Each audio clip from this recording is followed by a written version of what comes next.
Are you like most sales and other professionals who want to grow their wealth faster than what they are currently doing through their company 401k, even with that company match, the stock market, or just plain saving money? Would you sleep better at night if you had the financial freedom to be job optional in just 3 to 5 years through investing in real assets? Maybe you don't want to stop working, but wouldn't it be cool if you could retire a decade earlier than most? And do the traveling you and your family have planned for years while you're still young and can enjoy it?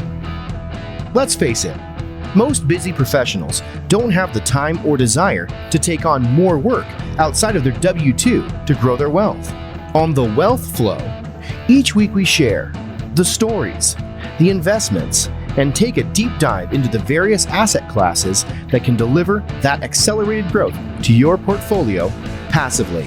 That's right, no extra work for you. Instead, we'll put your money to work.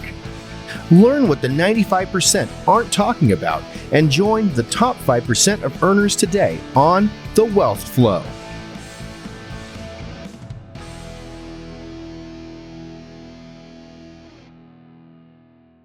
Welcome to The Wealth Flow. My guest today is Patrick Pychynski. He is a U.S. Marine Corps veteran. Thank you for your service, Patrick. He has turned to a business funding strategist, and he is the founder of Stacking Capital. After serving his country, he dove headfirst into entrepreneurship, bringing military-grade discipline and no BS practicality into the world of finance. Today, Patrick helps entrepreneurs secure $50K to $500K in zero-interest business funding through strategic credit stacking without getting buried in high-interest debt or complicated applications. With over $14 million in funding secured for over 200 plus clients across industries like real estate, e-commerce, healthcare, Patrick approach isn't theory, it's proven, it's repeatable, and it's razor sharp. His funding journey started during the pandemic after personally investing $50K into a mentorship and figuring out how to ethically hack the credit system. He now teaches others how to do the same, whether they're stacking or scaling a company or finally escaping their 9-to-5. Beyond the spreadsheet, Patrick also is a martial artist. He's a fitness junkie. He's an avid reader and soon to be Floridian, or if maybe already is the Floridian, sounds like based on our conversation. He brings raw authenticity. He's got a coach's heart, and he has a tactical experience brings tactical experience to every conversation. So, Patrick, I am looking forward to this conversation. Ever since I read and kind of researched a little bit on you coming on, I am intrigued, and I'm interested to find out as well for my own sake, as well as for the audience. Yeah, no, thank you so much. I just want to say before we begin, thank you for having me on. And for anybody that's listening, if you haven't subscribed or left Keith a 5-star review, to please do that if you haven't already. Thank you. That's a great way to start, Patrick. You want to repeat that a couple? No, I'm kidding. Yeah. So typically, Patrick, what I like to usually start with is just, kind of your background, where you grew up, what eventually got you into, it sounds like you got into this during the pandemic, but, what eventually led you to this aspect of, what you do each day? Yeah, that's a good place to start. How far back would you like to go? Where you grew up. I like to start there. I know that's going way back, but it's always an interesting story. For sure. Yeah. So I kind of was, when people ask me where I'm from, it gets me thinking, because I was born in Mexico City, didn't stay there too long, started school in New York, eventually moved back to Mexico City for 5th and 6th grade. Then started 7th grade in South Florida, graduated high school there, joined the Marines, and then shortly after, I went in as a reservist. So did a tour in Iraq, afterwards went reserve, And there was a business opportunity way back in my early 20s that presented itself. It was a family business, a metal recycling business. And we started to do that in Charlotte, North Carolina. So Oh, wow. I've been kind of in between Charlotte and Florida these last few years, just back and forth. I have family in both places. And after the Marines, I've done entrepreneurship. A lot of people think is very linear, but for me, it's been, I've had a lot of W-2 jobs, and I've also worked for myself in between almost always, even with a W-2 job. And one of the things I was doing during the pandemic before I got into credit was I had a marketing agency. Okay. Fantastic. Yeah, that's interesting. What got you into? I know you said it was kind of a family business, but or maybe you purchased a family business. But what got you into the metal recycling? And then tell us maybe a little bit about that. And does that business still exist for you? Yeah, so we got into that business. It was right time, right place. So we were basically buying catalytic converters. It's a part out of a car, if you know or not. For your male listeners, they might know. It's a part of the emissions of the car that helps filter out emissions or whatever, right? But they have precious metals in them. So these again, when we were doing it, right time, right place, we knew exactly what each one was worth. There weren't a lot of people doing it. So it was just an opportunity that presented itself. We had a family member that was doing it in New York. And right time, right place. At its peak, that place was doing $1 to $2 million a year in revenue. And I laugh at it now because looking back, I did not know anything about business credit back then. So everything, the growth, operations was all done with just my own money, basically. Yeah, bootstrapping it. Yeah, so it's really hard when you're doing that, and I see that now a lot with my clients and prospects that come through, where you're just either dealing with your own cash flow, your own hard-earned savings, and it's like the money leaves as fast as it comes in. Mm-hmm. Yeah, for sure. Absolutely does. And so you got into that, and you said you did some marketing as well. Do you still do some of the marketing? Yeah, Business? so definitely. I mean, look, when you're a business owner, that's one of the many hats that you wear. Marketing has always been one of my passions, and I don't know if you're familiar with an app called Clubhouse, but it got pretty big back in the pandemic. It was a voice chat app, and you needed to know somebody to pretty much sign up for the app.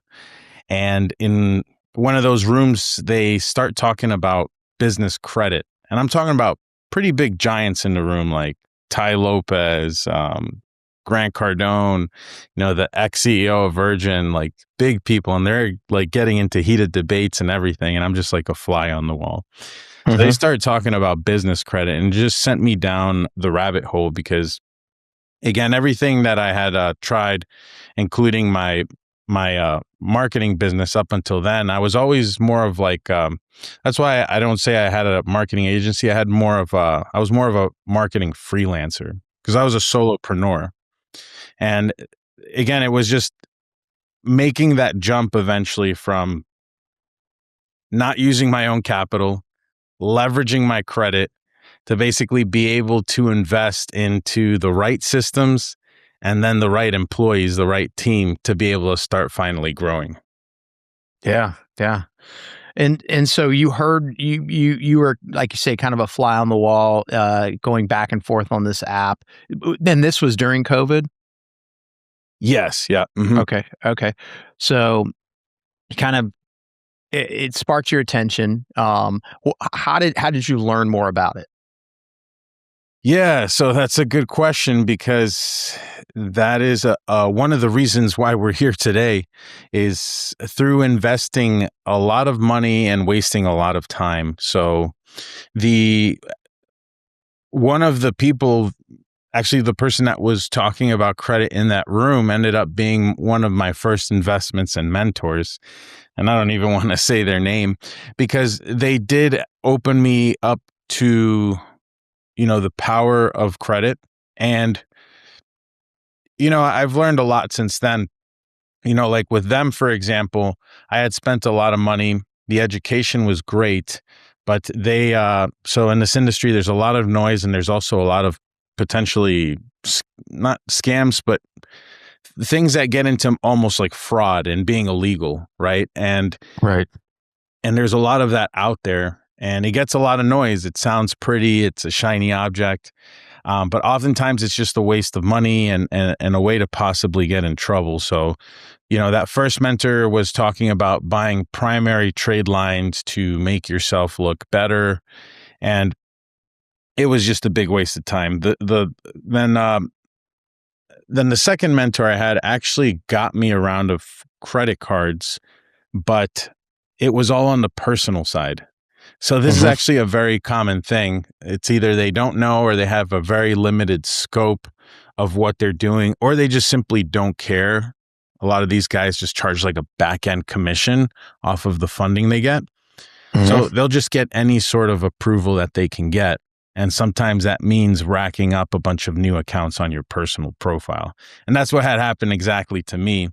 And I still see that happen a lot too with the prospects that come through, either different funding companies that did it to them or them doing it to themselves and not knowing really what they're doing. And the reason why you don't want to do that is because, well, number one, so if you're planning on going for business credit, you should probably go for that first before adding a bunch of new trade lines to your personal credit report, because that's actually one of the advantages to the 0% interest business credit cards that we get is that about 95% and about 99.9% of the ones that we target and get of the 0% interest business credit cards will not report on your personal credit. Okay. That's interesting. And obviously, so are they still personally guaranteed when they're under the business umbrella? It's just you're building up the credit based off the business? Good question too, because once again, there's a lot of noise out there, right? So you hear a lot of people talking about no personal guarantee business credit. Well, there's no such thing really as that out there unless you're maybe Jeff Bezos or Elon Musk, where you have a business that could stand on its own legs and it doesn't necessarily need a personal guarantor. But for most people, you're going to need to personally guarantee most debt, especially if it's 0% interest. Yeah. So while these, as long as you're servicing these lines of credit, making your payments on time, they will continue to grow with you. The banks will continue to extend you more credit and they will not report on your personal credit. So that's a very common thing that we see with a lot of business owners is they might be using their credit for their business, but they're using their personal cards. So we want to avoid that because utilization is 30% of your FICO credit score. Correct. So if you're overusing those cards and it's reporting, your credit is likely fluctuating all the time. So that's why a lot of our clients, it's very common for them to strengthen their credit profile. A lot of people that have never been in the 800 credit score are oftentimes able to reach it, number one, through just a little education. A lot of people don't know, for example, a lot of people pay their credit card on the due date, which is great. But the statement closing date is when it will actually report the balance on the credit bureaus. So if you're looking to report a low balance to help your score out, you probably want to keep an eye on the balance that you have when that closing statement date comes around. Okay. That's interesting. Little things strategy. like that, right? So the funding is the number one thing that we get and that people want. But as a result, basically, your personal credit tends to be strengthened. And as a result, you end up, well, number one, we all know what it's like applying for something and not knowing if you're going to be if you're going to get approved or not. For And, sure. sometimes it is embarrassing, especially if you're in front of, wherever you may be, whether it be at the title office, the dealership, wherever, right? Nobody wants to get a denial, and everybody would love to maybe have some assurance and not, so much doubt or guesswork when it comes to applying. And that's what we're here to do, is position your profile to look the best. Because one of the best things about this program is that we're not talking about requiring collateral, or giving, equity away or anything like that. All we're talking about is, for this type of program, all you need is to leverage a good credit score. So we're generally looking for a 700 plus credit score, no derogatories or negatives. So like no late payments, collections, or anything on your credit report. We're looking for a clean credit report. Okay. And generally, utilization has to be under 30%. That's the minimum. But ideally, we want it under 10%. And if we're looking to go for business credit cards, then we generally want maybe some comparable credit, some personal cards some credit cards on the personal side with some decent limits of like 5K plus that have been open for maybe a few years. And that's it. That's generally all that we're needing. And that's what we call like the personal guarantee, right? Your signature to secure anywhere between 50 to 150 plus $1,000. And it generally doesn't take that long if your credit profile meets those requirements. Okay. And when you say and part of as I was reading your profile, well, maybe it's just a company name, Stacking Capital.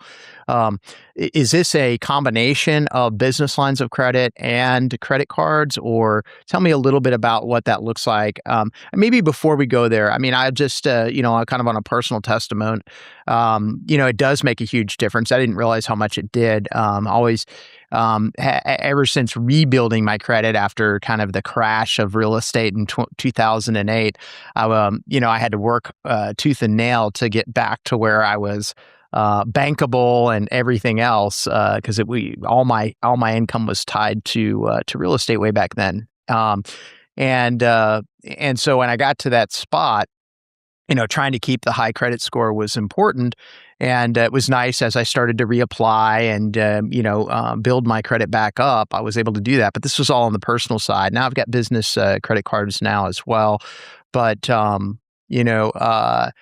but even those, depending on how big of a potential property investment we're doing or whatever, we may be putting some of the stuff on personal lines, personal credit. And it fluctuates. You can have big swings in your credit score based on the usage that you have. If you carry the usage, you don't pay it completely off. That can, really start to drag down your score dramatically, which can affect, for us real estate investors out there, if you're going to look into do a refinance down the road, now all of a sudden that can be detrimental in this. It may not prevent you from getting the loan, but it may dramatically affect what kind of an interest rate you're going to get on that loan, depending on what the score is and what it falls into. So that can make a huge difference. So I appreciate what you're saying from, kind of pushing everything over to more of the business side where it's not being reported on your personal, can make a huge difference. I smile because real estate investors tend to be the biggest offenders when it comes to that. And I get it, right? For sure. So, they'll have their credit maxed out for, months on end, and then they'll finally either exit or do whatever they need to do, refinance, pay off all those cards, and their score will shoot up. So I actually like working with real estate investors because generally with a little bit of guidance, a little bit of education and optimization, we can work to not only get their credit in the best shape it's ever been, but also unlock capital that they need. With real estate investors, it's just getting them to kind of see the value in this. I was having somewhat of an argument with a real estate investor. We're like, oh, well, how much is it? It's like 0%, but they're like calculating the costs. There's obvious costs like or the consulting fee that we charge. And if you want to liquidate the card into cash, there's ways that you can do it that's going to cost you anywhere between 3 to 6%, but you're still retaining the 0% introductory period. So we're talking about capital that ends up costing you, still in the single digits. That's, you're not going to find, capital at those rates, especially on the business side of things anywhere, in the short-term capital, even bank rate terms, SBA or at prime rate plus 0%, we're still looking at, what, I don't know what prime rate is recently, but what is it? 8.5, something like that. Yeah, it's going to be somewhere in there, especially on like the SBA side. It's going to be somewhere in that ballpark. Yeah. Yeah. So yeah, it's one of those things where, and then now we're into 2025. So it's important now more than ever, like just to leverage any kind of source of capital, and they're meant to complement each other. They were making the argument that they can get like, I don't remember the rate she was telling me, but a certain rate with DSCR. And I think that's great. But DSCR is, again, a collateralized loan. So place and time, and it's great that you have access to that.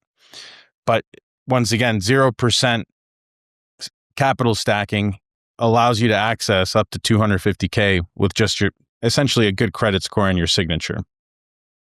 Okay.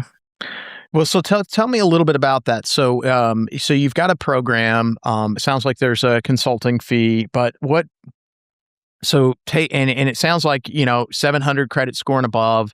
There was a 30% utilization. As long as you're under that 30% utilization, how would one go about finding out with their utilization piece of it?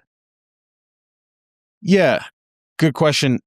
So typically the best place to do it, like the easiest place, is going to be Experian. So if you go to Experian.com, they do have a free tier, which includes basically daily updates of just your Experian credit bureau. We do have 3. There's Experian, Equifax, and TransUnion. So again, they're all generally going to be, there might be a discrepancy in the balances by a few dollars, but they're all, going to be what it is, what your balance is, right? Or around there. So Experian is usually a good place. I like the way their software is sort of set up. It allows you to see the utilization. Now, I'm glad you asked that, because there's overall utilization and then there's utilization on each revolving account. So both are just as equally as important, right? So overall, you want to be under 30%. And remember, that's like a minimum. And you generally want to apply that to each individual revolving, AKA credit card, as well too. You generally don't want to go over 30% utilization. You'll see your credit score will start to take a hit as a result, because revolving credit, the utilization is 30% of your FICO score. Okay. That's good to know.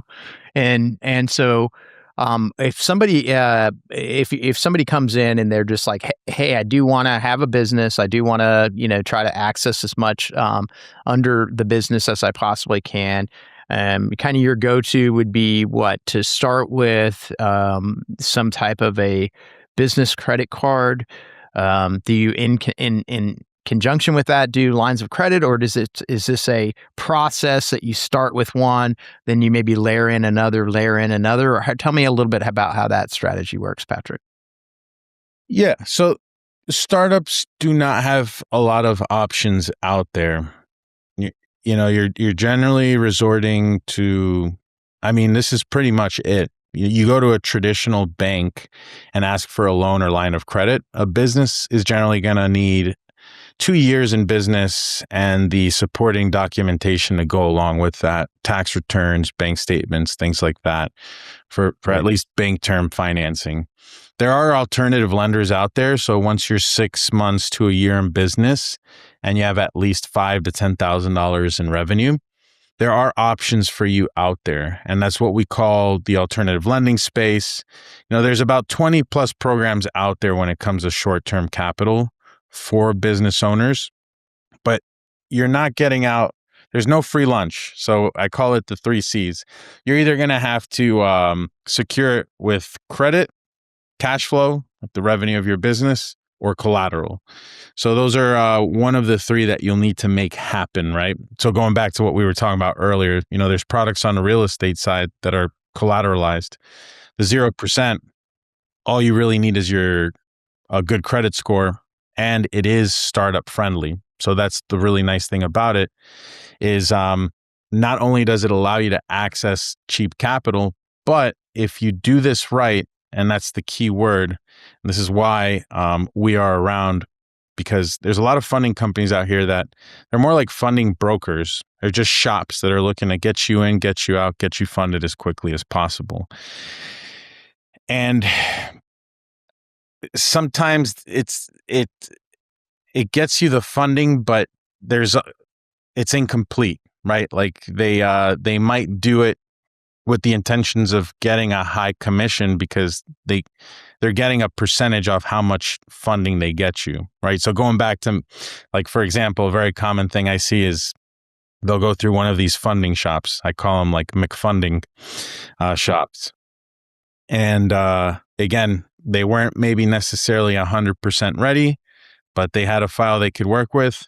So they went and torched his credit, added 5 new personal accounts to his file. They ended up applying for 2 business credit cards with Amex. And they were low approvals. They were only like $2,000 limit approvals on the business side. Not going to take the guy very far, right? Yes. But you ask yourself, why do they apply for 2 if they only got approved for $2,000 on the first American Express card? Why would they waste that second 0% card if you know you're going to get, if they know what they're doing, then you already know you're going to get the same approval, same limit approval. It's not going to get any higher on your second chance, right? But they did that because it wasn't much, but it at least doubled their commission that they were going to get on the back end. And then afterwards, they basically ghosted the prospect that I was talking to because they didn't have a plan for him. And that's the most important thing that I stress when doing all of this. Number 1, there's risk in everything that we do. So I recommend that you have ideally a proof of concept that's working already, right? And number 2, it's short-term capital, right? So this is 0% for anywhere between 9 to 18 months. This process can be repeated, but at the end of the day, the 0% product still falls in line with the short-term financing products for businesses. Because once the 0% is out, we're talking about interest rates in the 20% range. And when it comes to business financing in general, those are the kind of interest rates that you're looking at until your business can become bankable. So that's one of the biggest differentiators between us and everybody else is that we understand you have a need for capital now. We want to get you the cheap 0% interest capital, but we also want to make sure that you're set up and not stuck with that high interest debt at the end of that cycle too. Right. Okay. And when you say bankable, are you when you get beyond that point? Let's say you've established the business enough that it's able to get credit. What is typically the type of credit that you're looking at from that standpoint? Obviously, there is collateralized loans where if you're buying a property or whatever, where it's collateralized by that property. But what about just like lines of credit for the business? And is that typically in the 20% or is that closer to the 8-9%, range? Great questions. Yeah. So like earlier I said, if your business has been around for a year and or 6 months to a year and you've got 5 to 10K in revenue, you could be looking at some alternative financing lines of credit and loans. So these are not actual like banks, like tier 1 banks or anything like that. They're just alternative lenders, right? You're going to be looking at a 20% interest rate. Now, if you're looking at a bank term loan, like you go to Bank of America, Chase, PNC, now we're looking at the better rates. We're looking at prime. Yeah, it can get as good as prime plus 0% when it comes to those rates. But, more than 90% of businesses that go apply for an actual traditional loan or line of credit from a bank are denied, and it's because they're not bankable. What is bankable? Bankable simply means that your business is able to stand on its own four legs. And those four legs comprise of basically having all of your lender compliance items in order. So these are things like making sure you don't have a home address, a mobile phone number. It's an actual landline listed on the 411. There's over 20 points that we check and that the banks will check before even running your credit, because this is all done through APIs. So they'll do this so that, again, every time they pull a credit report from Experian, Business Experian, they have to pay that private company. So they've got a bunch of software to pretty much start doing a light pre-qualification on you so that they don't have to spend further resources and time to see if you're actually qualified, right? So that's the first step, is the lender compliance. The second thing is having comparable credit. So a business financial trade line of a similar amount than the one you might be going to ask for. And this is why 0% credit stacking is such a good first option, because not only does it give you the seed capital, the growth capital you need, but these are also business financial trade lines that will start to report on your business credit reports as well. And that's another one of the legs for becoming bankable, is having that those trade lines and those business credit scores generated for your business. And then the last would be having your financials in order. So a good bank rating. A good bank rating would mean, having an average daily balance of above $10,000 in the banks. Mm-hmm. The banks will be able to see this. We'll signal to the banks that you are healthy and could service basically the debt on a loan that they might be more comfortable to give you at that point, basically. Okay. So there's a couple different things that, like, somebody starting out may not realize that it's worth considering, worth doing. And it sounds like, you mentioned having a telephone number that's just not just a mobile number. It's an actual landline. Is this a landline, or can it be like a, I think of... No, it could be a voice over IP, right? Okay. Mm-hmm. Okay. But it's a dedicated line for that business that is not looked at as on the 411. Okay. Because again, you got to think,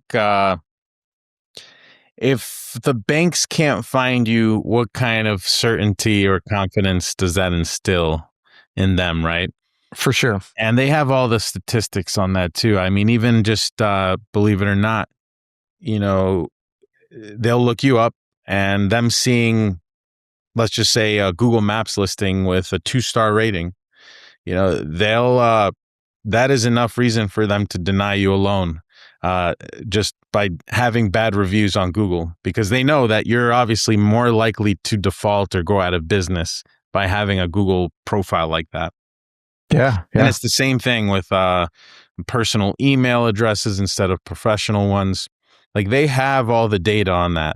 And there's a reason why these algorithms are sniffing you out and denying you. And in 2025 is just getting, the banks are tightening up, scams are rampant, and also the financial industry, the economy is kind of shaky. So there's definitely a lot of changes. Things are not getting easier. So I always tell people, like, if we're here pretty much to guide you one-on-one until we get you 6 figures and 0% funding. And that's honestly really just the beginning, the seed capital to help you grow or start what you're looking to do.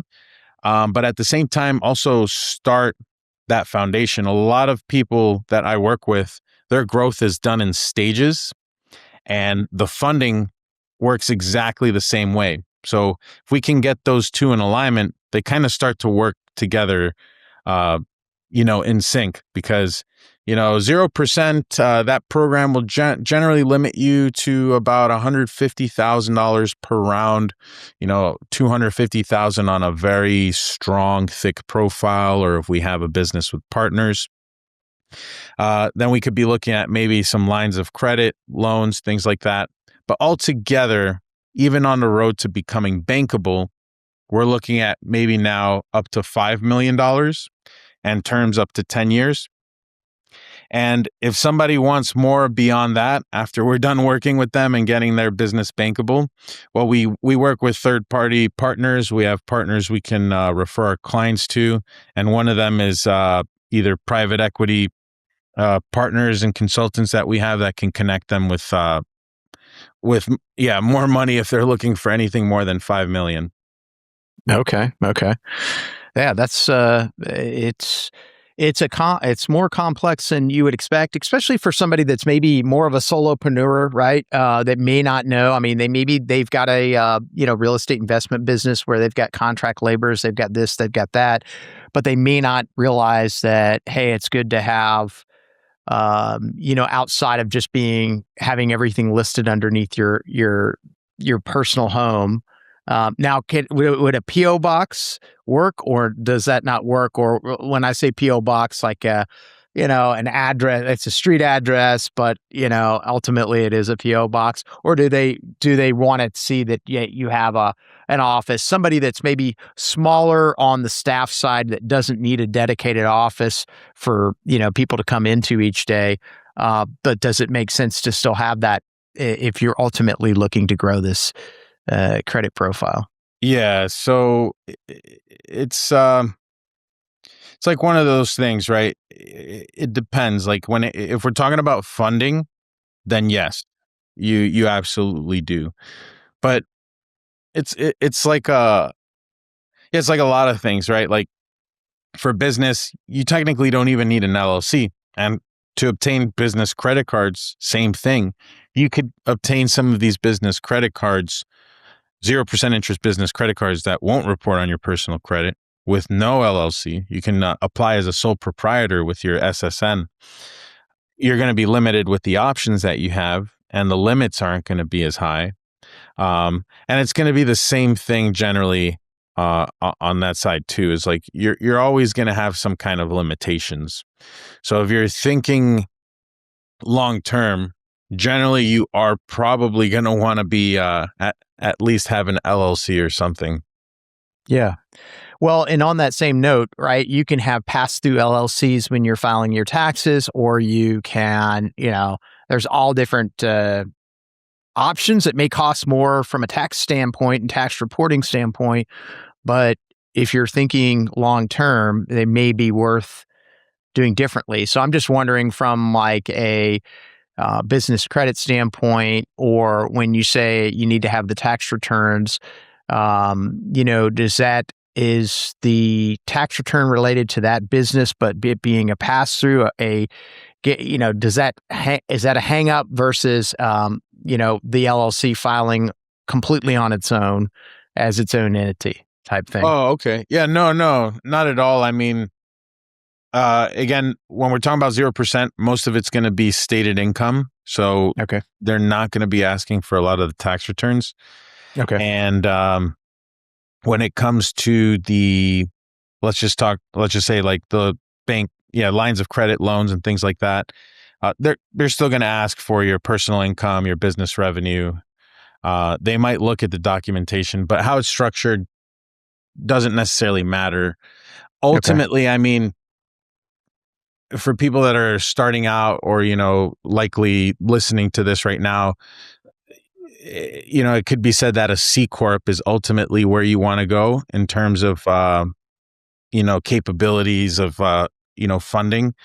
But I would say 70, 80% of the companies that we fund are LLCs, and we never have a problem funding them.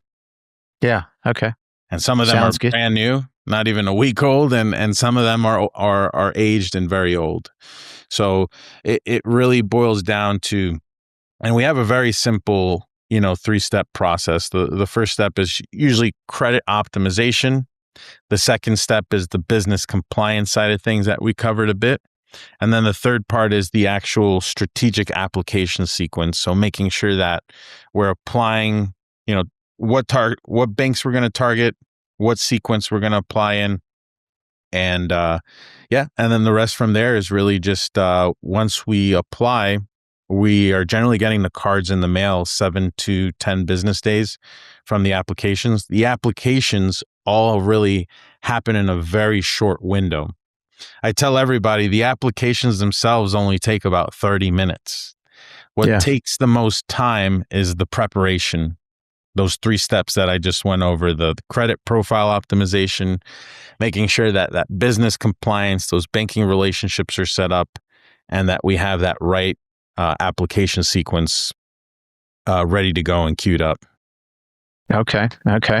And then, and so tell us a little bit about, like, what are some go-to business credit cards? Obviously, I don't want to give away all your secrets on. No, I don't mind. But yeah, like, what are some that you're like, hey, you know, for maybe somebody, the listener out there that's just sort of starting out, they've got their LLC, whatever business it may be. It doesn't have to be real estate investing. It could be a variety of different things. But somebody that just says, hey, I'd like to, what I'm hearing here makes a lot of sense. What, you know, I probably should at least open up my first business credit card. What would be an optimal bank or company to go with? That's usually a good, easy yes, even if it's not necessarily a ton of, you know, approval from a credit standpoint. Obviously, it's stated income. If you don't have enough income, you're not going to get that much to begin with. But yeah, no, Keith, I'm glad you asked that. And as far as giving too much secrets or whatever you said, I don't mind, honestly, because again, at the end of the day, if more people can know about this, the better. I honestly don't mind people knowing everything about it, because at the end of the day, the only thing that they're paying, you know, me for is access, our time to work individually with you to achieve that goal. But that's why we're here together. I want everybody to know. So I don't mind. You know, one of the things I recommend everybody, if you're starting a business, is, again, incorporate yourself as soon as possible. Get a business checking account as soon as possible. A lot of the banks, you know, on the financial side of things, they look at your time in business as, you know, when you opened your account, not when you got incorporated. And makes sense.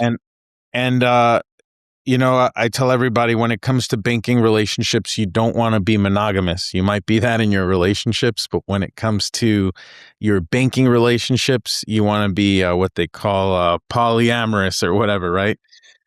Yeah. You don't want to just date one bank.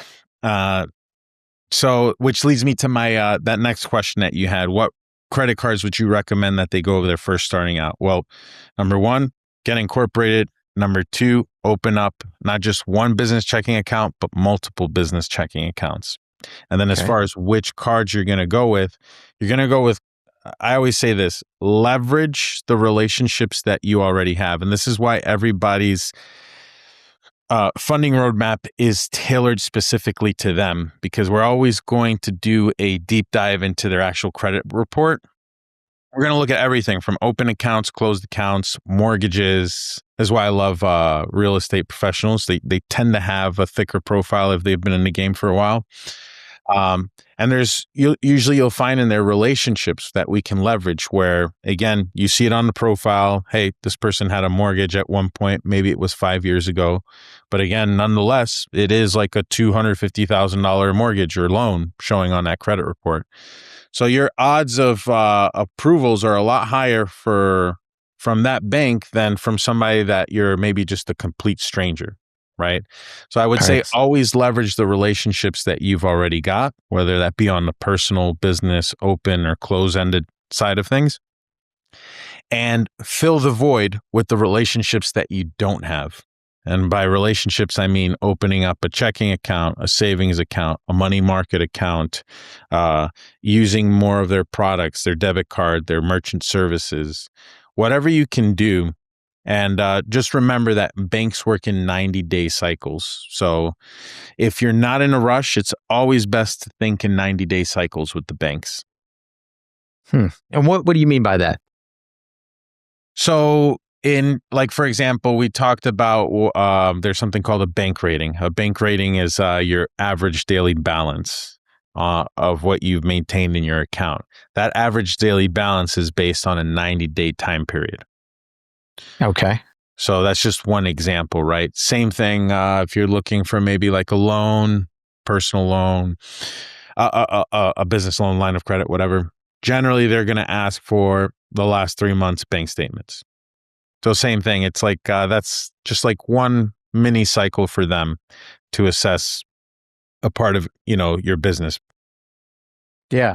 And so like even on like say the average daily balance, that's another one. And, it may just be kind of a strategy type session where you're looking at it and saying, okay, does this make sense to do it this way or to not? So like, I think of being kind of a landlord, having rents come in at the beginning of the month, and then slowly we're paying mortgages, paying repairs, paying, contractors doing this. But ultimately in some of those accounts that could go down to, it could go down a couple $1,000s and then go back up, at the beginning of the month. Is it good to put a buffer in there where you're like, hey, look, we need to at least have $10,000 minimum in there at all times, and then, then you can start the up and the down cycle from that point, but having that bigger buffer in between? Yeah, I'd say starting with the end in mind, right? So just kind of rehashing what I said about the 90-day time period.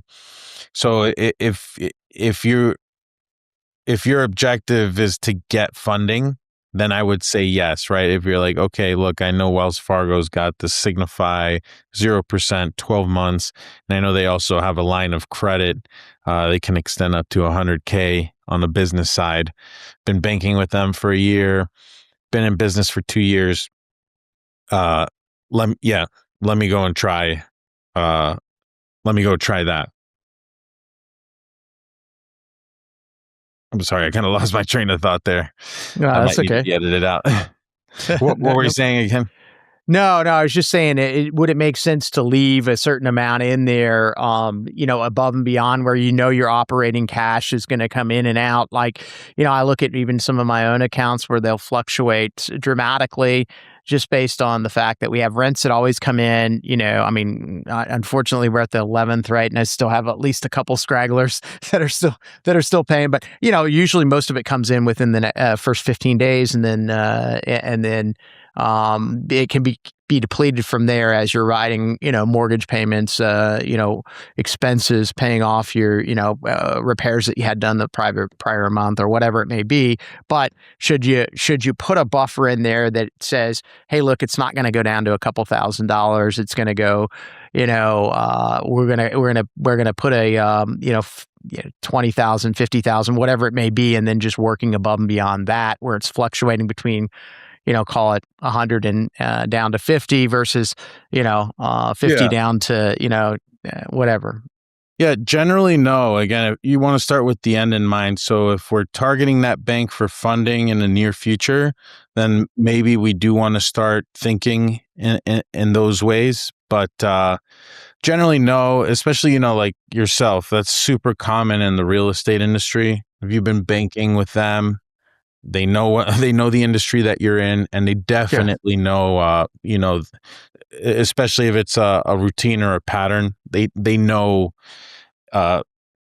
number one, related to your industry, and two, based off of your previous, activity, that's common, pretty common thing. So, but again, if we are targeting that bank in the near future, these are little things that matter. And that's why I tell people we really, when you come on board, like we were talking about earlier, a lot of these banks, they have software to pre-scan, pre-qualify you, number one, to save money and save time. And we've invested into software that can do a lot of very similar things too. We call it a success scan. It's one of the first things we have you do because we want to know exactly what we're working with, number one. And number two, we've also seen and we've also learned there's a lot of people that come from other funding companies and they're unable to get funded. And that software has been able to pick up little things that, again, 3 or 4 previous funding companies are not able to pick up. And our software was able to pick up. For example, we had a trucking company that was getting denied everywhere with 2 previous funding companies. And it turned out that our scan picked up that his business was showing, he was already in trucking to begin with, which is a high risk industry. His name had trucking in it, but his business address was showing a PO box on Business Experian, but everywhere else it was showing his actual address. And that one little thing was causing him to get denied flat out everywhere. Good credit score, like 780, 785, somewhere around there, just getting denied everywhere. So that's one of the things that we have, and that's usually our starting point. That's we tell everybody stackingsuccess.com. They can go over there. They don't even have to talk to anybody. They can answer this assessment. It's a business success scan. And once they're done, it will email them with a login, and they'll actually be able to see right away what programs they're pre-qualified for right then and there. And they'll also be able to see what what lender compliance items are out of compliance, so that they can fix them right there and then. And that platform's pretty much, again, it's meant to start there, but as they become clients, that platform is what's going to take them to becoming bankable. It'll keep track of the entire progress as we work towards getting their business bankable. Yeah, that's great. Well, this is maybe a good spot for that. Obviously, stacking, I think you said stacking.com. You can correct me if I'm wrong on that. StackingSuccess.com. Success. Okay. StackingSuccess.com. But where else can people find out more about you, Patrick, if they say, hey, I've enjoyed what you're saying so far. This sounds like something I could definitely learn more about. Again, starting with that end in mind. I mean, if you're in business right now and you're hearing this, even people that have been in business for quite some time. I mean, I'm listening to this and I'm thinking, gosh, I use a primary bank for most of my business accounts. The only thing that's really had me venture off from that is like partnerships where somebody else is like, oh, I use this bank. And so now I've got a bank account over here, but I should probably have multiple bank accounts with, especially those primary businesses that have been around for a little while. That I just need to probably take a little closer look at. So I've learned a lot along the way as well. So where can people find out more about you and how can they connect? Thank you so much for having me on, Keith. And I would say stackingsuccess.com would be a very good place for especially established business owners to start. Because again, a lot of times there are things on the business side, if you've been around for a while, that could get in the way of you getting approved, even though you have a good credit score. So getting that scan out of the way is a good place to start. And it also cuts through the noise. Like if anybody's talked to like funding companies before, it's a different world, right? So we're not that, but you don't have to talk to anybody. And if you're just getting started out, you can go there too, or you can just go to my website, stacking-capital.com. Okay, fantastic. And then Patrick, first, this has been great. I appreciate you being on the show. I think this is a little different than what we have done in the past, and so I think it's a great show from that standpoint. I always like to mix it up. Always like to try to bring our audience, the best possible information. So this was really good. I wanted to find out what advice you might give somebody who is maybe new to investing. They're starting out. What would be the best advice you could possibly give them? Yeah, don't reinvent the wheel. Mimic what's working and find a mentor. That's I think one of the most important things when it comes to investing, and